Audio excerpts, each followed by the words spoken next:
할렐루야. 반갑습니다. 잘 오셨습니다. 잘 지내셨습니까?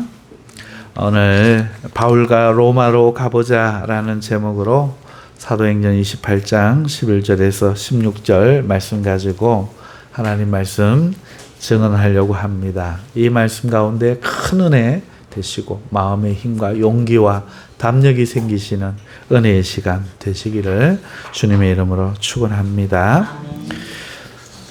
석 달이 흘렀습니다. 겨울 광풍이 그치고 있었습니다. 떠나야 할 때가 온 것입니다. 겨울 바다에서 죽음과 절망을 느꼈던 사람들은 어느새 바다로 다시 나갈 용기를 얻고 있었습니다. 생업과 가족들 곁으로 돌아가야 했습니다. 바울의 로마를 향한 선교의 시간도 그렇게 다시 흐르기 시작했습니다. 석 달이란 시간은 기적이었습니다. 손님 한 사람도 힘든데 보블리오와 섬 사람들은 300명을 90일이나 접대했습니다. 군인들과 거친 뱃사람들, 상인들, 심지어 죄수들까지 있었습니다. 하지만 얼굴 붉히지 않고 후한 예로 대하고 매일 먹을 것을 주었으며 떠날 때 쓸 것을 배에 실어 주었던 것은 하나님이 그들과 함께 해 주셨기 때문이라고 말하지 않을 수 없는 것입니다. 사랑하는 성도 여러분, 이것이 믿는 자의 힘입니다. 300명이 미친 광풍에서 구원을 얻고 섬에서 은혜로 돌봄을 받고 지도에서 비껴간 섬에는 구원의 복음이 전해진 것은 그 누가 할 수 있습니까? 그 배에 바울과 아리스도고가 타고 있었기 때문이고 그들과 하나님이 함께 하셨기 때문에 그렇습니다. 드디어 출항하는 날이 되었습니다. 섬 주민들의 전송을 받으며 모두 알렉산드리아라는 배에 올랐습니다. 이 배가 부서진 알렉산드리아 그 배인지 그 섬에 머물며 겨울을 난 또 다른 배인지는 우리가 알 길이 없습니다. 하지만 저는 같은 배로 보고 말씀을 드립니다. 뒤쪽 고물이 부서졌던 배는 다행히 완파당하지 않아서 석 달간 수리를 마칠 수 있었습니다. 그리고 수리를 마치고 출항하는 배의 머리에는 디오스구로라는 것이 장식이 되어 있었습니다. 디오스구로는 신화에 나오는 제우스의 쌍둥이 아들들로 고난당한 자에게 도움을 주는 신으로 여겨졌으며 특히 조난당한 뱃사람들을 돕는 보호자로 여겨졌습니다. 하나님의 은혜로 살았고 돌봄을 받았던 선원들은 끝내 하나님이 아니라 하나님을 믿지 않고 제우스의 아들 쌍둥이 신이 자신을 돌보았다고 여기고 배의 머리에 장식했던 것입니다. 참으로 안타까운 일입니다. 출항한 배는 사라구사에서 사흘을 머물렀습니다. 아마 출항할 때는 바람이 불어서 출항했지만 수라구사까지 오는 동안에 바람이 멈추고 제대로 불지 않은 것 같습니다. 사흘 후 약한 바람이 불어 레기온까지 갈 수 있었습니다. 하지만 이내 멈추고 말았습니다. 할 수 없이 그곳에서 하루를 더 보내야 했습니다. 그러나 다음 날 다시 남풍이 일어나기 시작했습니다. 그렇게 배는 다시 출항하였고 드디어 보디올에 상륙할 수 있었습니다. 보디올은 이탈리아 항구 도시로 우리나라 축구선수 김민재가 이탈리아 세리아 A 우승을 이끌었던 몸담았던 그 나폴리에서 불과 11km 떨어진 곳입니다. 그렇게 바울은 로마 땅에 상륙한 것입니다.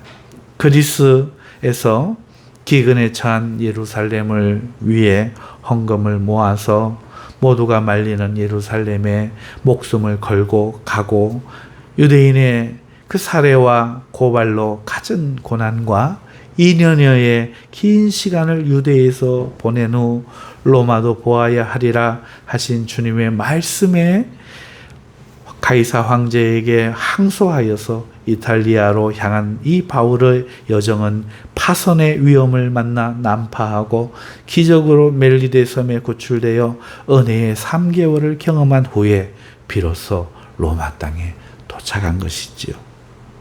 하지만 아직 로마까지 가는 길이 남았습니다. 바울은 보디올의 형제들에게 초청을 받아서 7일간 머물며 그들과 함께 그들로 통해서 위로받고 있었던 일을 간증하며 은혜를 나눌 수 있었습니다. 그렇게 은혜의 일주일을 보낸 후 바울은 군인들과 함께 다시 로마로 가는 육로의 길의 여정에 올랐습니다. 바울이 마침내 로마에 도착했을 때 바울이 온다는 소식이 들린 로마에 사는 믿는 형제들은 아비오 광장이 있는 트레이스 타베르네까지 마중을 나왔습니다. 로마에서 50km나 떨어진 곳까지 마중을 나와준 형제들을 보자 바울은 마음에 크게 위로와 용기를 얻었습니다. 하나님께 감사하며 로마를 향한 복음 전도에 담대한 마음이 다시 불타오르기 시작한 것입니다. 그렇게 마중 나온 형제들과 함께 로마로 가서 로마에 도착했을 때 바울에게는 다시 한번 감사한 일이 생겼습니다. 옥에 갇히는 것이 아니라 은혜로 민가를 얻어 군인 한 사람과 함께 거하도록 허락을 받은 것입니다. 이것은 그에게 많은 자유를 주는 일입니다. 사랑하는 성도 여러분, 이렇게 바울이 오늘 민가에 도착해서 이 민가에서 그 유명한 로마 설교가 앞으로 펼쳐지게 되는 것입니다. 우리 성경에는 더 이상 그 이야기가 나오지는 않습니다. 오늘 여기까지가 오늘 읽은 우리 본문의 말씀의 내용입니다. 제가 더 세세히 자세히 담지 못한 많은 것들을 있을 것 같아요. 여행 가운데 그 필요했던 복장도 있을 것이고 또 그들이 나오는 대화 가운데 하나님의 그 은혜가 나타났던 그런 이야기들도 있겠죠. 여러분들이 묵상하시면서 은혜가 있으시기를 바랍니다. 자, 오늘 이 본문의 말씀을 가지고 저는 생각을 해봅니다. 로마서 강해가 아마 다음 주쯤에는 마무리되지 않을까 싶습니다. 제 기분 같아서는 파티라도 하고 싶습니다. 신학교 다닐 때 한 과목이 끝나고 학우들과 함께 책거리를 했던 기억이 납니다. 로마서는 신약 성경의 교리서라고도 하고 로마는 우리 교회사에서 아주 큰 비중을 차지하는 교회입니다. 예루살렘에서 시작된 성령의 오심과 복음 전도가 로마라는 그 세상의 심장까지 전해진 이야기를 우리는 처음부터 끝까지 빠짐없이 다 살펴보았습니다. 이 심정이 참으로 뿌듯하고 그래서 책거리 하고픈 마음이 생기는 것 같아요. 하지만 그런 기분보다 더 중요한 것은 사도행전이 전해준 이야기처럼 우리도 바울과 같이 그리스도의 제자가 되는 꿈을 꾸는 일이 아닌가 싶습니다. 오늘 저는 2가지 정도 권면의 말씀을 그래서 드리고자 합니다. 첫째는 믿는 여러분이 세상이 망하지 않고 존재하게 하는 이유인 것을 아시라는 말씀을 드리고 싶습니다. 잠시 멜리데 섬으로 우리가 돌아가서 알렉산드리아 배로 우리의 시선을 한번 가져가 볼까요? 그 배에 있던 사람들은 모두 죽을 운명이었습니다. 그들은 하나님을 몰랐고 하나님을 전하는 바울을 죄수로 배에 태운 것이죠. 그들이 자원한 것이 아닙니다. 그러나 사실은 자신들이 용서받아야 할 죄수임도 알지 못했었죠. 죄수로 알던 그 바울이 만일 그 배에 타지 않았더라면 그 배는 틀림없이 난파하여 멸망했을 것입니다. 그것이 그들의 운명이었죠.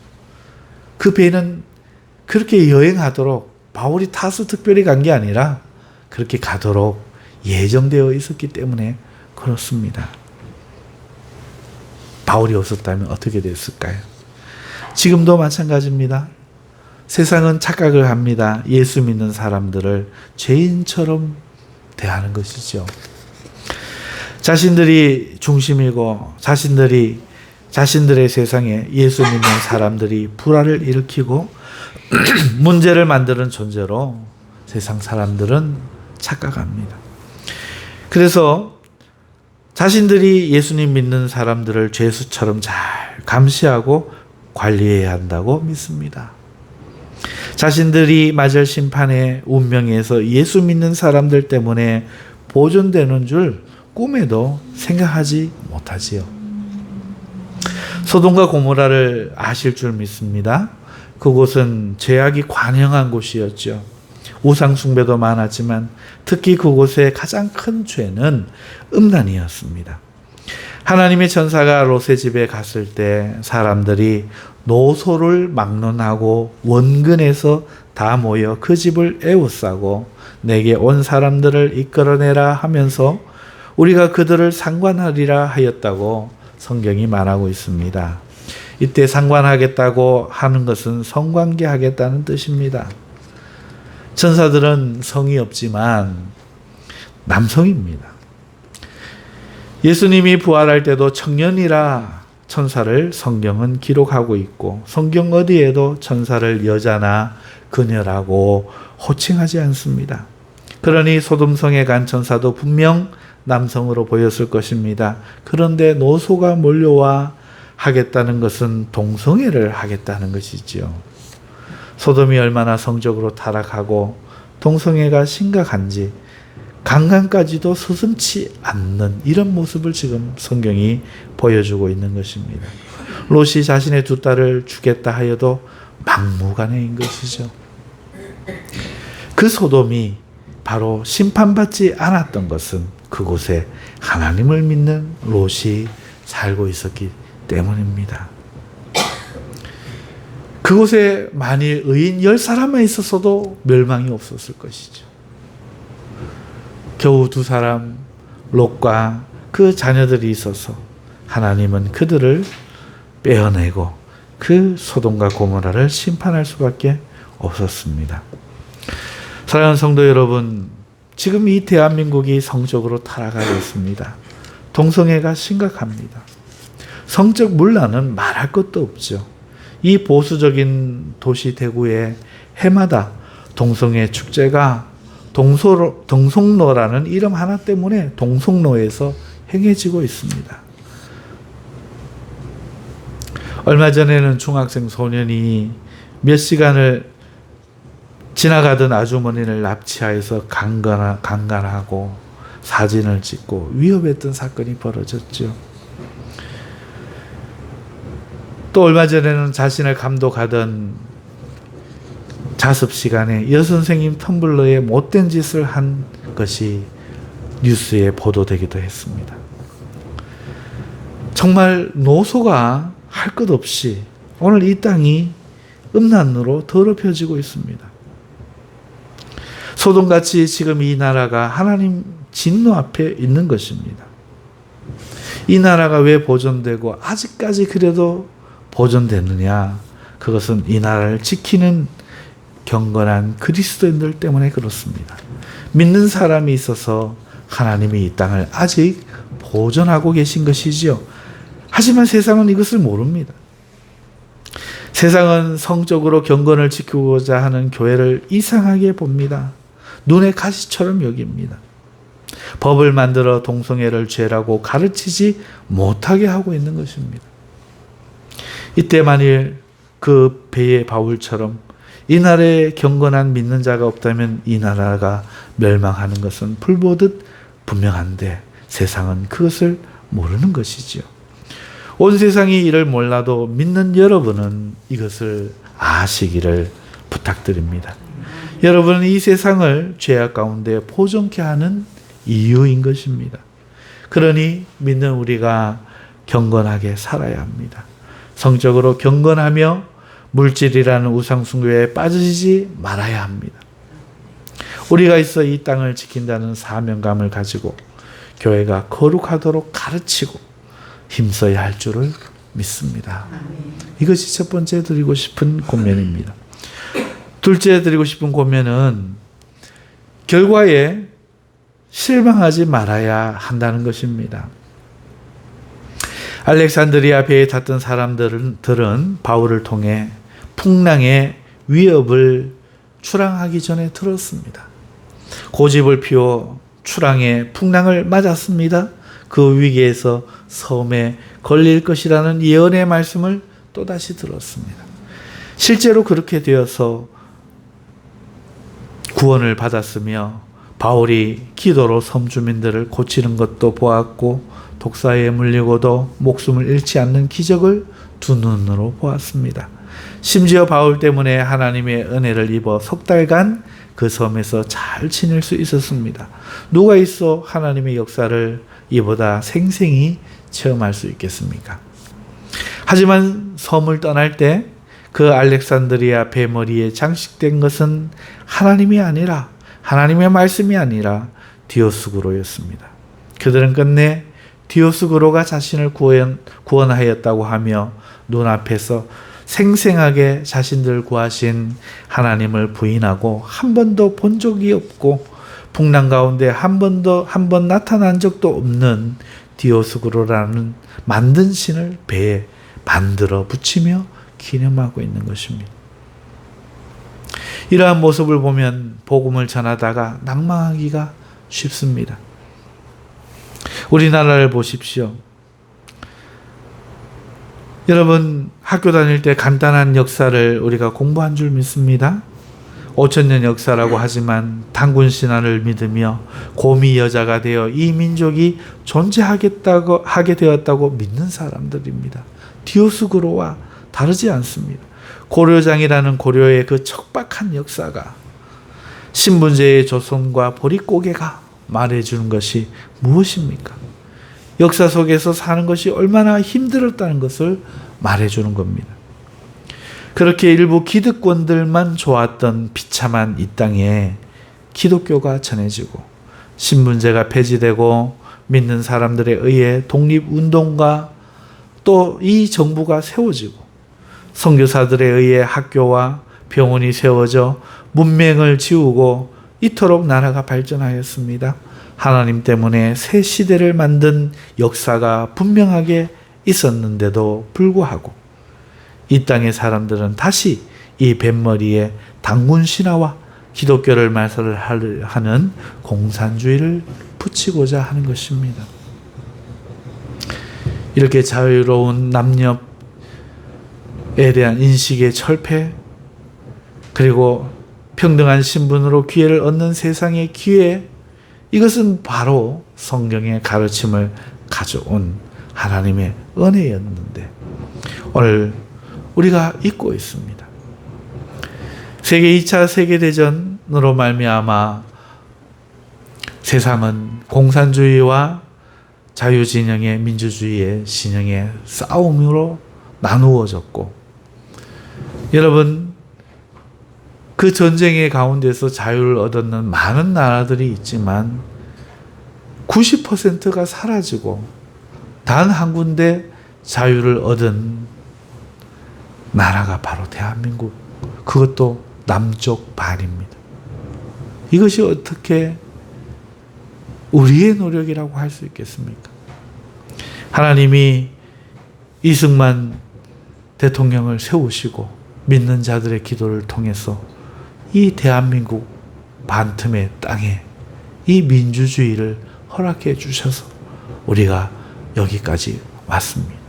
민족이 뛰어났다면 저 북한도 하나님 없이 잘 살아야 했겠지만 그렇지 않음을 보면서 교회가 허락된 이 대한민국 남쪽만 세계의 10대 경제대국이 된 이 현실을 보면서 오늘 우리는 하나님을 찬송해야 하지만 세상은 교회를 오히려 더 싫어하고 있고 단군 신화, 온갖 우상, 새기다 못해 이제는 이슬람까지 이 땅에 끌어들여오고 있는 것이지요.